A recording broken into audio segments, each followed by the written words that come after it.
বিশ্বকাপের ফাইনালের দিন স্টেডিয়ামের ছাদে একাধিক স্নাইপার তাক করানো ছিল। বিষয়টি নিয়ে অনেকেই দাবি করেছেন বিশ্বকাপের দিন আর্জেন্টিনার সঙ্গে ভয়ঙ্কর কিছু হয়েছিল। পুরো 120 মিনিট স্নাইপারের মুখে জিম্মি হয়ে ফুটবল খেলেছে আর্জেন্টিনা। মেসিকে লক্ষ্য করেও স্নাইপার রাখা হয়েছিল যাতে মেসি কোনো শট নিতে না পারেন। এমনকি কেউ কেউ দাবি করেছেন আর্জেন্টিনা ওয়ান টার্গেট শট নিলে সঙ্গে সঙ্গে ওপর থেকে হামলা করা হবে। 120 মিনিট আর্জেন্টিনার মতো একটি দল কোনো ওয়ান টার্গেট শট নিতে পারেনি, এটি বিশ্বাস করতে পারছেন না আর্জেন্টাইন সমর্থকরা। অনেকেই বলছেন আর্জেন্টিনার হারার পেছনে রাজনৈতিক বড় হুমকি ও ষড়যন্ত্র ছিল।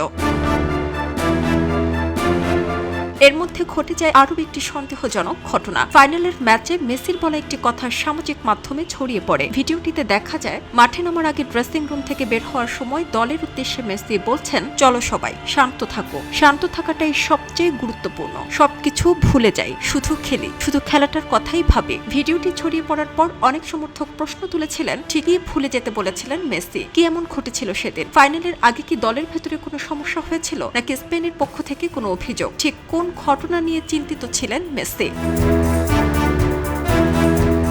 এই ঘটনাগুলো নিয়ে তৈরি হয়েছে নানান জল্পনা কল্পনা। তবে বিশ্বকাপ ফাইনালের দিন স্টেডিয়ামের ছাদে স্নাইপার দেখা যাওয়ার বিষয়টি কোনো খেলোয়াড়কে ভালো খেলতে না দেওয়ার ষড়যন্ত্র নয়। স্টেডিয়ামের ছাদে স্নাইপারের উপস্থিতি ছিল যুক্তরাষ্ট্র ও ফিফার নেয়া অত্যন্ত কঠোর উচ্চ নিরাপত্তা ব্যবস্থার অংশ হিসেবে, যেখানে রাষ্ট্রপ্রধান ও লাখো দর্শক উপস্থিত ছিলেন। এমনকি সেদিন মাঠে ডোনাল্ড ট্রাম্পও উপস্থিত ছিলেন। তাই নিরাপত্তার অংশ হিসেবে স্টেডিয়ামের ছাদে স্নাইপার তাক করানো ছিল।